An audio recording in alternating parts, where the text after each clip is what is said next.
Kumusta mga ka-dribble, matapos nga na ipakilala ang 12 manlalaro na kasama sa Gilas Pilipinas, nalalaban para sa FIBA World Cup na kinabibilangan nina Kiefer Ravena, Scottie Thompson, Sige Perez, Roger Ray Pogoy, Dwight Ramos, Jamie Malonzo, AJ Edu, Jepeth Aguilar, Junmar Fajardo, Kai Soto, at ang ating naturalized player na si Jordan Clarkson. Hindi naman napasama sa final lineup sina Chris Newsome, Bobby Ray Parks, Ferdy Ravena at Calvin Oftana, ay nagbigay naman sila ng saloobin hinggil dito.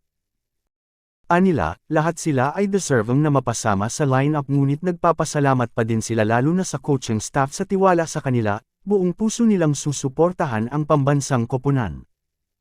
Nanawagan din sila na suportahan ng mamamayang Pilipino ang pambansang koponan.